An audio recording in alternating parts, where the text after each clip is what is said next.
sa spotlight karong buntaga mga kapuso hisgutan ta nganong significant man kining tuig 2021 alang natong mga Pilipino gikan sa relihiyoso nga aspeto sa pag-abot sa Kristyanismo dinhi sa nasod ug karong tuig sab ang tangkod ika-500 ka tuig mga kapuso sa paghandom nato niining bakasaysayanon nga Battle of Mactan nganong importante man nga ato kining handumon karong buntaga mga kapuso kinatong hisgutan makauban nato direktor sa USC Museum historian professor anthropologist Dr. Jose Eliazar Reynes Bersales. Good morning Doc Jobers, welcome sa programa. Kumusta ka karong buntaga sir?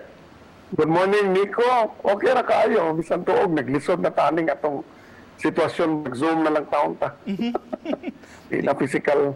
Tinuod sir, virtual lang sa ata in the meantime gumikan ani atong sitwasyon sa COVID. Sir, nganong importante man sir, let's talk first about the 500 years sa pag-abot sa Kristyanismo dinhi sa Pilipinas sir. Unsa may dakong papel sa sugbos iniini sir? Well, ang dako papel sa Sugbo aning 500 nga celebration is dili ang unang bunyag sa mga natibo nga nahimong Kristiyano. Dinhi sad nahatag ang Santo Niño og nagpabilin. Wala mo balik kuyog sa expedition, nagpabilin dinhi ang Santo Niño sa 1521 unya nakitaan og balik sa 1565, 44 years later. So double ang significance. Doon natay dinhi ang primerong bunyag. Unya ang pinaka-importanteng milagrosong imahin ni sa bata nga Hesukristo.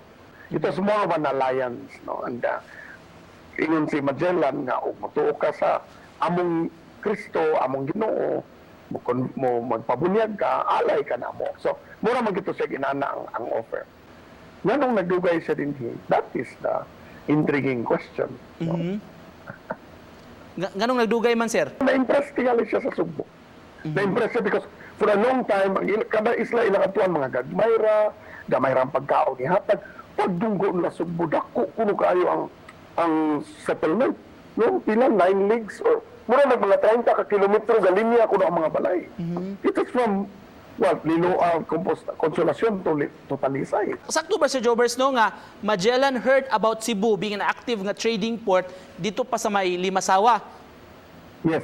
He was nakatana siya asa siya kakuha og provisions for the travel forward to going to the Maluku, to the Spice Islands.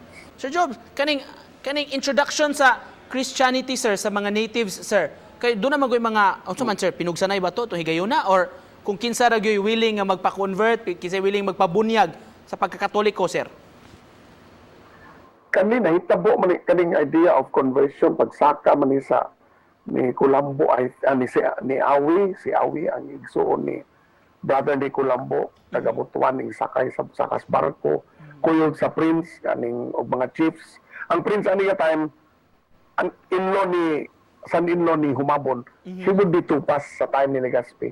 So, even if it started as a mere alliance of two people needing each other, what has resulted 500 years later is what you see around, what you saw yesterday. I mean, the last April 14th. Wednesday, April 14. If you think of the resistance, nagid sila Pulapo. And clearly, if we look at it, kay later, mga Jesuit o Agustinian nga mga writers, nga mga pare, within a century sa after ni Legazpi, 1600s, musuwat man sila nga ang mga nitibo kuno nga settlements were fighting against each other. There were alliances, mag-join forces against a specific duluhan. Sir, nakisgot naman juta nila Pulapo sir. Ika-500 ka tuig of course karong tuiga paghandom nato sa kadaugan sa Mactan. Nganong mahinungdanon man ni nato sir nga mga Sugboanon. Today, this 500th anniversary, we're trying to prove to the world that we already existed even before the Spaniards. And the highest form for our proof of our existence was we were willing to defend territory. We were willing, andam ta mo depensa sa atong teritoryo ug atong mga kabanay. Sir Job, maghisgotag, of course, Lapu-Lapu, kadaugan sa Mactan, bayanihong buhat, sir. Significant pa ba ni sa atong mga batanon, labi na nung panahon na, sir? Yes, it is doubly significant because of what's going on sa COVID. Kita ni mo, ano man yung Pilipinas naglisod man og control sa COVID. And this is for the young generation na to solve the problems of the present. Ang mga tiguang like us, dili na. Kami na ang mga rason nga nung nagkainanin. Ang mga batanon karon should look at what's going on. And COVID is an opportunity for heroism. Naragilas mga tao, gusto sila.